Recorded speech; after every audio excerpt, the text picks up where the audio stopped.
औज़ुबिल्लाहि मिनश्शैतानिर्रजीम बिस्मिल्लाहिर्रहमानिर्रहीम।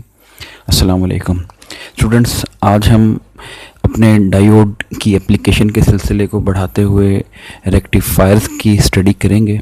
तो रेक्टिफायर क्या चीज़ होती है? ये एक ऐसा इलेक्ट्रिकल या इलेक्ट्रॉनिक सर्किट है जो ऑल्टरनेटिंग करंट को डायरेक्ट करंट में कन्वर्ट करता है।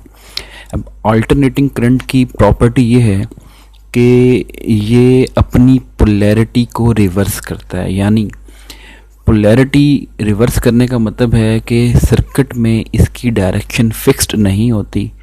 कभी ये एक टर्मिनल से दूसरे टर्मिनल की तरफ और कभी ये दूसरे टर्मिनल से पहले टर्मिनल की तरफ होता है। एक प्योर साइनोसाइडल वोल्टेज सोर्स, जिसको अल्टरनेटिंग सोर्स कहा जाता है, उसकी जो वेव फॉर्म होती है वो साइन थीटा के ग्राफ जैसी होती है। अगर आप यहाँ पर देखें तो ये एक प्योर साइन वेव, जिसमें ये पॉजिटिव हाफ साइकिल और ये एक नेगेटिव हाफ साइकिल की डायग्राम दिखाई गई है। तो अब अक्सर सर्किट ऐसे होते हैं जिनको चलने के लिए सिर्फ डायरेक्ट करंट की ज़रूरत होती है। नॉर्मली जो लो पावर एप्लीकेशंस होती हैं, जैसे कि हमारे मोबाइल की बैटरी है, लैपटॉप की बैटरी है, यूपीएस की बैटरी है, तो इनको चलने के लिए डायरेक्ट करंट सोर्स चाहिए होता है। इनको चार्ज करने के लिए डीसी सोर्स चाहिए होता है, डीसी पावर सप्लाई चाहिए होती है। तो हमने डीसी पावर सप्लाई का बेसिक स्ट्रक्चर देखा था, जिसमें एसी टर्मिनल जो हमारे घरों में पावर डिस्ट्रीब्यूशन कंपनीज भेजती हैं, उस एसी पावर को सबसे पहले हमने स्टेप डाउन करना होता है एक ट्रांसफार्मर के ज़रिए। स्टेप डाउन के बाद जो नेक्स्ट प्रोसेस था वो था रेक्टिफिकेशन का, कि हमने अल्टरनेटिंग करंट को कन्वर्ट करना है डायरेक्ट करंट में।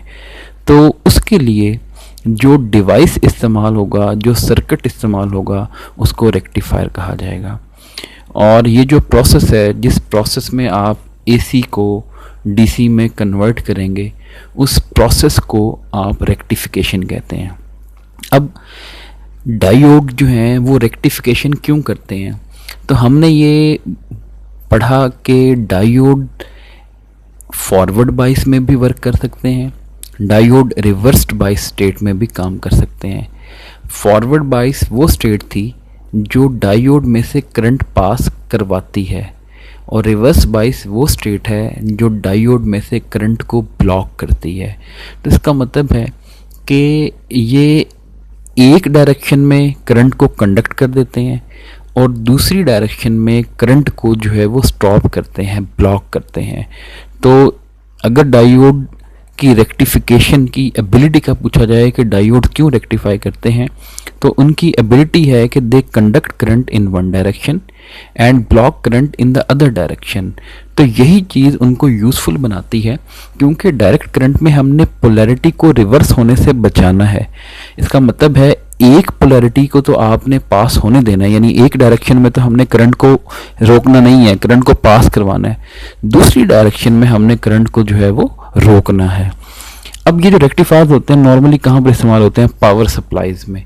तो पावर सप्लाईज की बेसिकली दो टाइप्स होती हैं।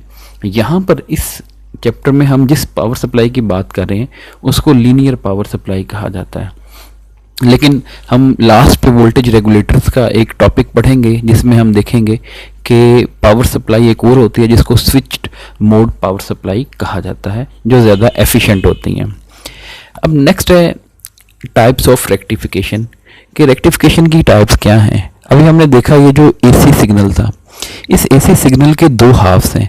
एक को पॉजिटिव हाफ साइकिल, जो इस बेस लाइन जो ज़ीरो पे है, रेफरेंस लाइन है, इससे ऊपर है, वो पॉजिटिव हाफ साइकिल है। जो इस बेस लाइन से नीचे है वो है नेगेटिव हाफ साइकिल। तो हाफ वेव रेक्टिफिकेशन या फुल वेव रेक्टिफिकेशन, ये दो टाइप्स हैं रेक्टिफिकेशन की। अब हाफ वेव रेक्टिफिकेशन में क्या होता है कि ये जो एसी सिग्नल है जिसके दो हाफ्स हैं, इसमें से एक हाफ को आप डीसी में कन्वर्ट कर देते हैं और दूसरे हाफ को आप रिजेक्ट कर देते हैं, ब्लॉक कर देते हैं। तो इसको कहा जाता है हाफ वेव रेक्टिफिकेशन। तो आज का हमारा बेसिकली टॉपिक जो है वो है हाफ वेव रेक्टिफायर।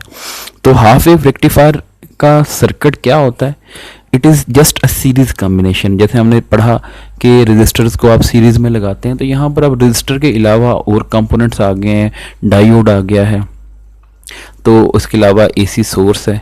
तो it is a series combination किस किस चीज़ का, नंबर 1 डायोड। तो असल जो चीज़ है इसके अंदर वो है ये डायोड। अब इस डायोड की लेफ्ट साइड पे देखें, पॉइंट ए और ये पॉइंट बी, इन दोनों के दरमियान आपने क्या चीज़ लगा दी है, एसी सोर्स लगा दिया। और डायोड की राइट साइड पे अगर आप देखें, ये पॉइंट सी और ये पॉइंट डी, इन दोनों पॉइंट के दरमियान आपने लोड रेजिस्टेंस लगा दी है। अब यहाँ पर लोड रेजिस्टेंस का मतलब ये नहीं होता कि वाकई ही हमने कोई कार्बन की रेजिस्टेंस उठाई है और यहाँ पर अटैच कर दी है। लोड का मतलब किसी भी ऐसे सर्किट को लोड कंसिडर किया जा सकता है जिसको चलने के लिए डीसी पावर की ज़रूरत है। यहाँ पर लोड का मतलब वो कंपोनेंट है, वो डिवाइस है जिसको आपने डायरेक्ट करंट प्रोवाइड करना है। मसलन कोई चार्जिंग फ़ैन है, डीसी फ़ैन है, या मोबाइल की बैटरी है, तो उसको लोड कंसिडर किया जाएगा यहाँ पर। तो ये आर एल मीन्स कि ये वो सर्किट, जिस सर्किट को आप डीसी प्रोवाइड करना चाह रहे हैं, ये उसकी इंटरनल रेजिस्टेंस है, जिसको आपने यहाँ पर आर एल या लोड रेजिस्टेंस कह दिया। तो हाफ वेव रेक्टिफायर क्या है, it is a diode connected in series with N AC voltage source and a load resistance R L. तो अब अगर आप देखें, ये लोड रेजिस्टेंस का लोअर टर्मिनल और एसी सोर्स का लोअर टर्मिनल, इनको मैंने ग्राउंड के साथ अटैच किया है। अब यहाँ पर अलग ग्राउंड दिख रहा है, यहाँ पर अलग ग्राउंड दिख रहा है, लेकिन इसका ये मतलब नहीं है कि ये दो अलग अलग पॉइंट्स हैं। अब जब दोनों का वोल्टेज इलेक्ट्रिकली कितने वोल्ट है, 0 वोल्ट, इसका वोल्टेज इलेक्ट्रिकली आप देखेंगे तो कितने वोल्ट है, 0 वोल्ट। तो इसका मतलब है ये दोनों पॉइंट्स कनेक्टेड हैं। यहाँ पर बस सिमेट्री की वजह से हमने यहाँ पर अलग ग्राउंड लगा दिया, यहाँ पर अलग ग्राउंड जो है वो लगा दिया। अब होगा क्या कि इस वक्त टाइम t0 से t1 के दरमियान, यानी जिस दौरान इनपुट पे पॉजिटिव हाफ साइकिल मौजूद है, उस वक्त टर्मिनल ए का potential with respect to terminal B वो है हाई। इसका मतलब है terminal A is at higher potential than terminal B. It means कि ये जो डायोड है इसका पी रीजन पॉजिटिव के साथ जुड़ गया है और इसका जो एन रीजन है वो ये ग्राउंड के साथ जुड़ा हुआ है, और ग्राउंड इस वक्त बैटरी के नेगेटिव टर्मिनल के साथ जुड़ी हुई है। तो इसका मतलब है डायोड है फॉरवर्ड बाइस्ड कंडीशन में, और फॉरवर्ड बाइस कंडीशन में हमने पढ़ा था ये वो कंडीशन है जो डायोड में से करंट को पास करवाती है। अब इनपुट पे आपने जिस शेप का वोल्टेज दिया होगा उसी शेप का करंट इसमें से पास करेगा, और जब रजिस्टर में से करंट पास करता है तो एक्चुअली उसके क्रॉस एक वोल्टेज डेवलप हो जाता है। तो इसका मतलब है during the time when there is positive half cycle at the input terminals A and B, the output is same as like input. क्योंकि डायोड का काम सिर्फ इतना है कि ये इनपुट से करंट लेता है और आउटपुट पे करंट को पहुंचा देता है। तो इसका मतलब ये होगा कि ये सिर्फ और सिर्फ एक गेट का काम कर रहा है जो एक साइड से सामान को पकड़ता है और दूसरी साइड पे शिफ्ट कर देता है। तो यहाँ पर डायोड जो है वो एक रास्ता, एक गेट के तौर पे काम कर रहा है, और इस वक्त गेट खुला है जो इनपुट से आउटपुट तक करंट को जो है वो इजीली पहुंचा देता है। तो ये है रेक्टिफिकेशन पहले हाफ साइकिल की। अब जब सर्किट में इनपुट टर्मिनल्स यानी ये टर्मिनल ए और बी, इनके ऊपर नेगेटिव हाफ साइकिल आएगा, यानी अब टाइम t1 से लेके t2 सेकेंड हाफ साइकिल की बात हो रही है। इस वक्त अब इस टर्मिनल ए के ऊपर पोटेंशियल लेस है, नेगेटिव है, और टर्मिनल बी पे पोटेंशियल जो है वो हाई है यानी पॉजिटिव है। तो इसका मतलब ये हुआ कि जो डायोड का पी टर्मिनल है वो नेगेटिव से जुड़ गया और जो एन टर्मिनल है वो पॉजिटिव के साथ कनेक्ट हो गया। इसका मतलब है अब डायोड जो है वो रिवर्स बाई स्टेट में चला जाएगा। और आइडियली हमने देखा था या प्रैक्टिकल सर्किट में भी हमने देखा था कि रिवर्स बाई स्टेट में डायोड बिल्कुल ऐसे बिहेव करता है जैसे एक ओपन सर्किट होता है। तो हमें पता है ओपन सर्किट में से कोई करंट पास नहीं करता। तो अगर करंट पास नहीं करेगा तो इस के अक्रॉस आने वाला जो पोटेंशियल होगा रजिस्टर के क्रॉस आने वाला पोटेंशियल वो ज़ीरो होगा। तो इसका मतलब ये हुआ कि इस वक्त आउटपुट पे कोई वोल्टेज नहीं आएगा, यानी during the time T1 to T2 ये जो आउटपुट होगी वो कितने वोल्ट होगी, 0 वोल्ट। तो इसका मतलब है एक साइकिल तो इनपुट से आउटपुट वाली साइड पे पहुंच गया, दूसरा साइकिल जो है वो आउटपुट पे नहीं पहुंच पाया, इसलिए इसको हाफ वेव रेक्टिफायर कहा था कि इसने एक साइकिल को, हाफ साइकिल को रेक्टिफाई किया, आउटपुट तक पहुंचाया, लेकिन दूसरी साइड पे आपने दूसरे साइकिल को आउटपुट पे नहीं पहुंचाया। तो अगर आप इन दोनों साइकिल्स को कंबाइन करें तो during the time T0 to T1 आप देख सकते हैं आपको आउटपुट बिल्कुल वैसी ही दिखाई दे रही है जैसी कि इनपुट थी, और during the time T1 to T2 उस वक्त आपको आउटपुट जो है वो कितने वोल्ट दिखाई दे रही है, 0 वोल्ट। तो इसका मतलब है इनपुट पे दोनों हाफ साइकिल मौजूद थे, पॉजिटिव हाफ साइकिल भी और नेगेटिव हाफ साइकिल भी, और आउटपुट पे सिर्फ आपको एक हाफ साइकिल जो है वो दिखाई दे रहा है और दूसरा हाफ साइकिल वहाँ पर एब्सेंट है, इसलिए इसको हाफ वेव रेक्टिफायर कहा जाता है। अब एक दूसरी बात जो बेसिक आइडिया मैं आपको यहीं पर ही दे रहा हूँ वो ये है कि यहाँ पर तो हमने टाइम जो स्लॉट्स हैं उनको T0, T1 और T2 से रिप्रेजेंट किया हुआ है। T0 से लेके T1 के दरमियान पॉजिटिव हाफ साइकिल है और T1 से लेके T2 के दरमियान नेगेटिव हाफ साइकिल है। लेकिन आपको ये पता है कि ये जो हमारे पास प्योर साइनोसाइडल सिग्नल होता है ये एक्चुअली में इसमें जो सिग्नल की शेप होती है वो बिल्कुल ऐसे ही होती है जैसे साइन थीटा का ग्राफ होता है। अब आप इसको लिख सकते हैं V in is equal to VP sine theta. अब ये जो एक साइकिल होता है, एक साइकिल में एंगल जो है वो 0 डिग्री से तब्दील होके 360 डिग्री तक तब्दील होता है। अब 0 से 360 डिग्री तब्दील होने का मतलब है रेडियंस में कन्वर्ट करें तो 0 से लेके 2 पाई रेडियन में ये कन्वर्ट हो। इसका मतलब है T0 से लेके T1 तक आप लिख सकते हैं 0 से लेके पाई तक, या आप डिग्रीज में लिखना चाहें तो आप इसको 0 से लेके 180 तक लिख सकते हैं, और T1 से लेके T2 तक आप लिख सकते हैं पाई से लेके 2 पाई तक, या 180 डिग्री से 360 डिग्री तक आप इसको लिख सकते हैं। तो इस तरह से अब हम इस हाफ वेव रेक्टिफायर के कुछ पैरामीटर्स फाइंड करेंगे जिनको हमें मैथमेटिकली फाइंड करना है। तो आप देखें, सबसे पहले हमने ये काम किया कि जो हमारी इनपुट है V in, उसको हमने लिखा मैथमेटिकल फॉर्म में V in is equal to VP sine theta. ये जो VP है इसे कहते हैं पीक वैल्यू, यानी AC साइकिल आप देखते हैं वो कांस्टेंट वोल्टेज तो नहीं होता, वो ग्रेजुअली राइज करके मैक्सिमम पे पहुंचता है। जब वो मैक्सिमम पे पहुंचता है उस पॉइंट पे जो उसका वोल्टेज लेवल होता है उसको पीक वैल्यू कहा जाता है।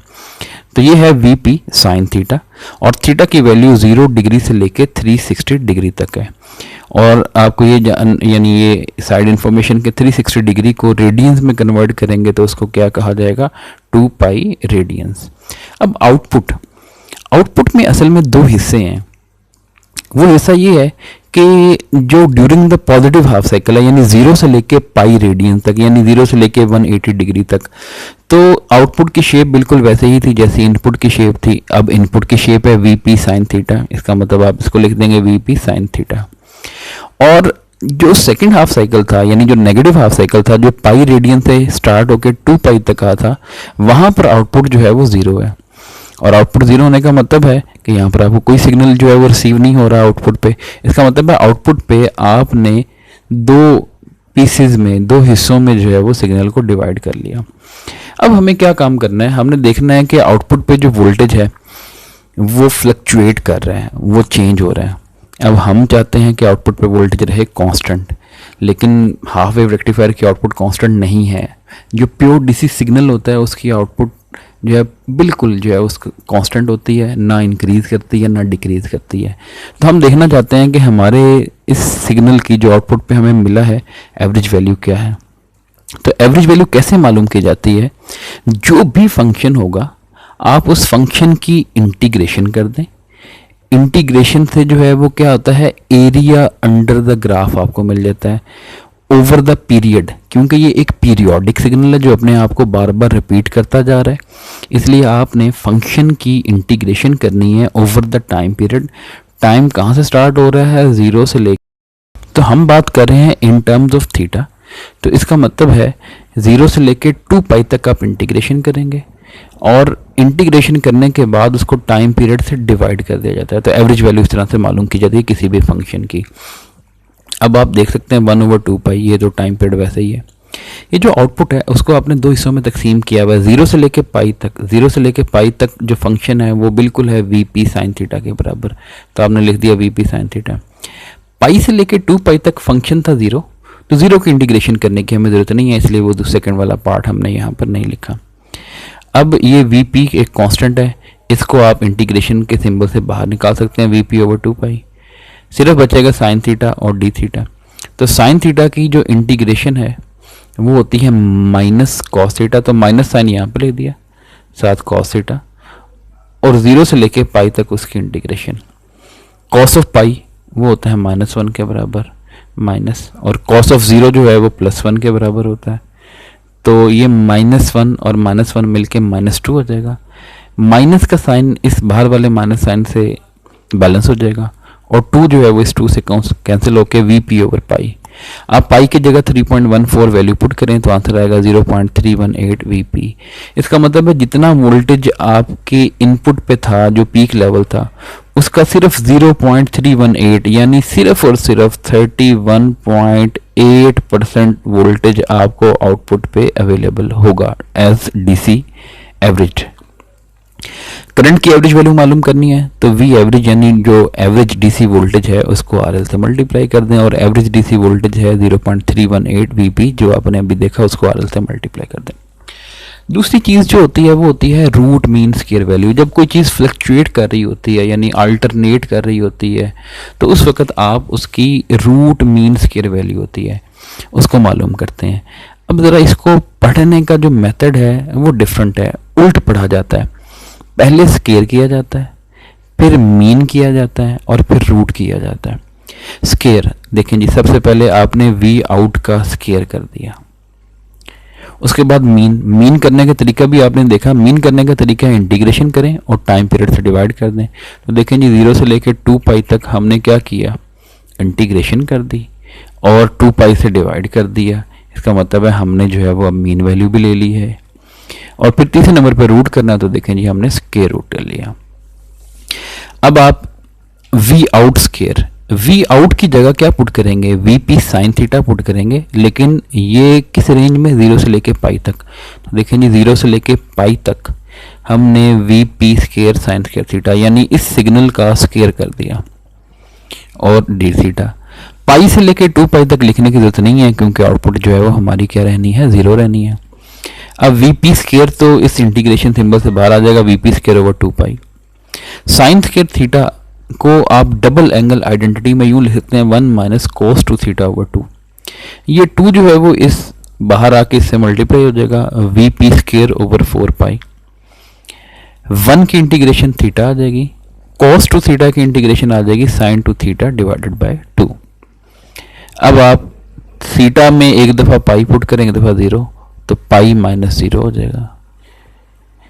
साइन 2 थीटा, थीटा की जगह जब पाई पुट करेंगे sine of 2 pi, sine of 2 pi 0 होता है माइनस, जब आप थीटा की जगह 0 पुट करेंगे तो साइन ऑफ 0 भी 0 होता है। तो इसका मतलब है ये सारा कुछ तो हो गया 0, सिर्फ बचा पाई।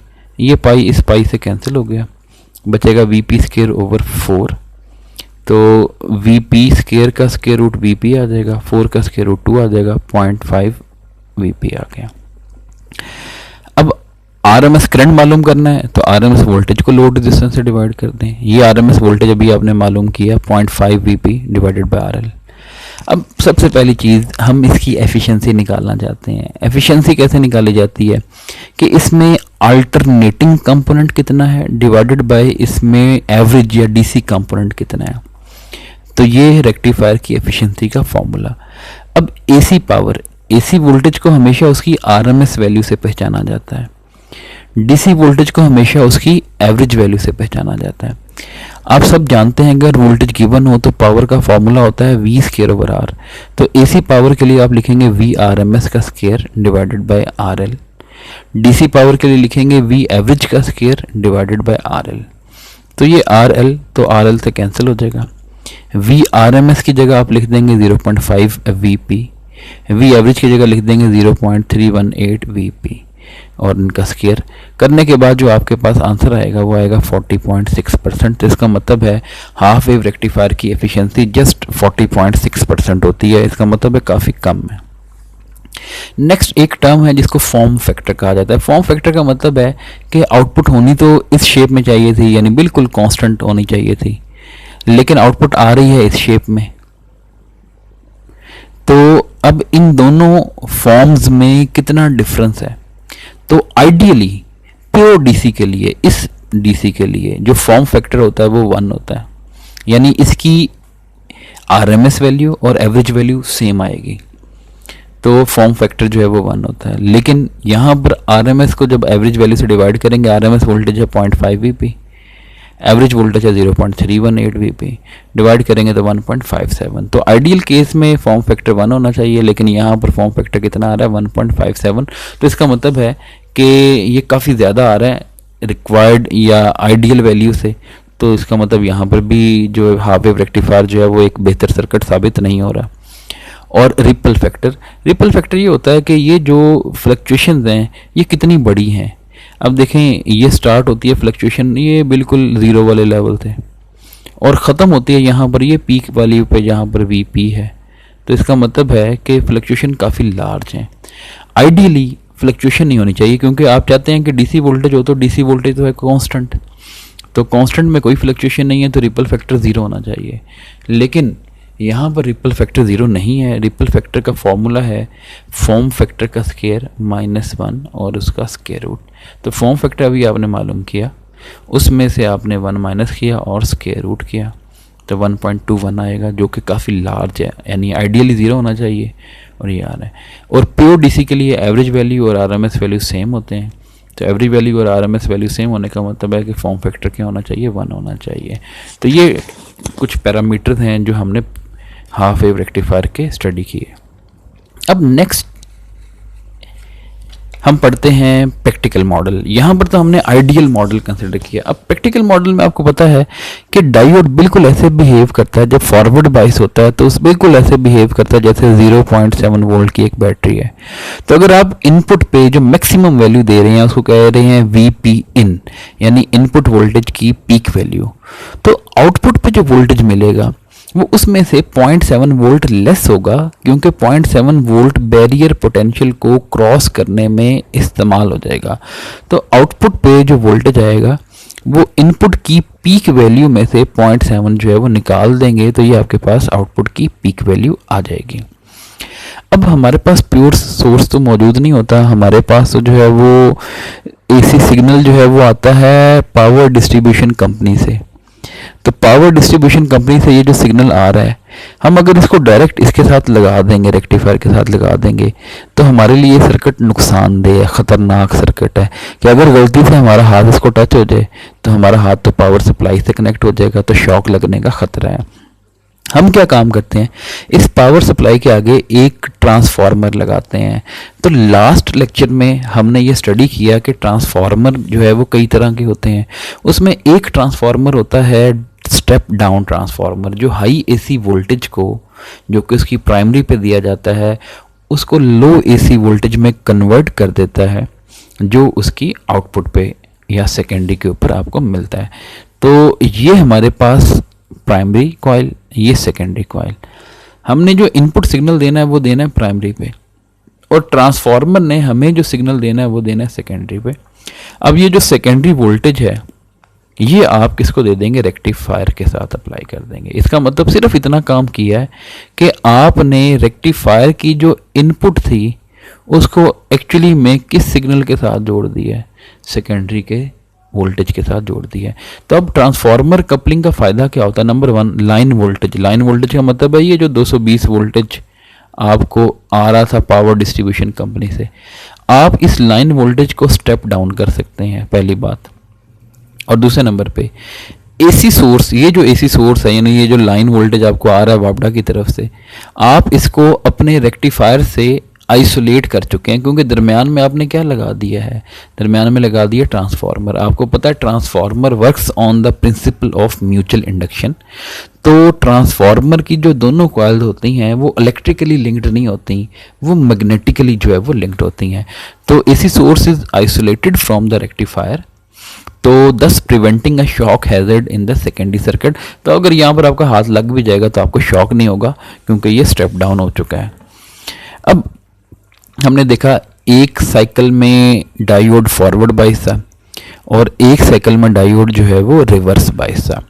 तो इसका मतलब ये हुआ कि डायोड जो है वो जब रिवर्स बाइस है, हमने देखा था रिवर्स बाइस में डायोड में से करंट बिल्कुल पास नहीं करता, लेकिन हमने देखा था रिवर्स बाइस में डायोड हो जाता है ओपन सर्किट।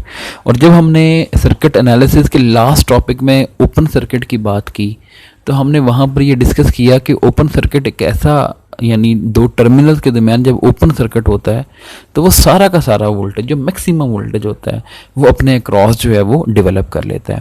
तो इसका मतलब है जब ये डायोड ओपन हो जाएगा, यानी रिवर्स बाइस में चला जाएगा, तो रिवर्स बाइस में ये जो नेगेटिव साइकिल है, इसका सारा का सारा वोल्टेज इसके ये दोनों टर्मिनल के दरमियान, यानी एनोड और कैथोड के दरमियान जो है वो डेवलप हो जाएगा। तो जब एनोड और कैथोड के दरमियान डेवलप हो जाएगा तो मैक्सिमम जो ये वोल्टेज बर्दाश्त कर रहा है वो बर्दाश्त कर रहा है वी इन। आप देख रहे हैं यहाँ पर डायोड था फॉरवर्ड बाइस, फॉरवर्ड बाइस में डायोड को कोई वोल्टेज बर्दाश्त नहीं करना पड़ा था, क्योंकि फॉरवर्ड बाइस में तो डायोड हो रहा था शॉर्ट सर्किट। तो शॉर्ट सर्किट का मतलब है कि इसके अपने क्रॉस कोई वोल्टेज नहीं है, इसने इनपुट का वोल्टेज धीरे धीरे उठा के आउटपुट पे पहुंचा दिया था। लेकिन जब रिवर्स बाइस हुआ तो उस वक्त ये जो इनपुट पे वोल्टेज आ रहा है, ये नेगेटिव साइकिल, ये आउटपुट तक तो पहुंच नहीं पा रहा, क्योंकि रास्ते में डायोड ने रास्ता ब्लॉक कर दिया है। तो अगर रास्ता ब्लॉक किया है तो ये सारा का सारा वोल्टेज इसको बर्दाश्त करना पड़ेगा। इसी को पीक इनवर्स वोल्टेज कहा जाता है। The maximum voltage that a diode has to withstand when it is reverse biased is called peak inverse voltage. तो ये आपके पास किसके बराबर होता है, जो इनपुट का वोल्टेज होता है वही मैक्सिमम इसको बर्दाश्त करना पड़ता है। तो इनपुट पे तो इस वक्त आप ये भी देख सकते हैं कि नेगेटिव साइकिल है, लेकिन पीक इनवर्स वोल्टेज का मतलब है पीक इनवर्स, इनवर्स का मतलब है नेगेटिव, यानी रिवर्स बाइस स्टेट में। तो ये जो नेगेटिव साइन है असल में वो इसी टर्म के अंदर छुप चुका है। तो पीक इनवर्स वोल्टेज जो है वो किसके बराबर होता है, जो इनपुट की पीक वैल्यू है उतना वोल्टेज इसको बर्दाश्त करना है। अगर आपने एसी सोर्स के साथ नहीं लगाया, ट्रांसफार्मर के जरिए कपलिंग की हुई है, तो आपको पता है कि रेक्टिफायर की इनपुट पे जो वोल्टेज आ रहा है उसको आप क्या नाम दे देंगे, वी सेकेंडरी। तो इसी को कहा जाएगा वीपी सेकेंडरी। तो और प्रैक्टिकल केस में आउटपुट वोल्टेज जो होता है आपने देखा ये था वीपी इन -0.7। अब वीपी इन की जगह आप लिख सकते हैं वीपी सेकेंडरी, क्योंकि जो सेकेंडरी टर्मिनल पे वोल्टेज आ रहा है वो इस वक्त डायोड के इनपुट यानी रेक्टिफायर के इनपुट वोल्टेज का रोल प्ले कर रहा है। तो ये थी ये आज की हमारी डिस्कशन, जो कि हमने हाफ वेव रेक्टिफायर से रिलेटेड की। तो होपफुली आपको ये समझ आएगा, तो आप इसको रिवाइज़ कीजिएगा, इसकी जो कैलकुलेशंस हैं उनको अच्छी तरह से जो है वो रीड करें। तो नेक्स्ट लेक्चर में हम फुल वेव रेक्टिफिकेशन की बात करेंगे। तो बेसिक आइडिया यही है, थोड़ी सी सर्किट में आपको एक्सपेंशन करनी पड़ेगी, जो कि हम नेक्स्ट टाइम डिस्कशन करेंगे। तो इस वीडियो को अपने फ्रेंड्स के साथ शेयर कीजिएगा, और अगर कोई क्वेश्चन है तो उसको आप कमेंट सेक्शन में पूछ सकते हैं। अल्लाह हाफिज़।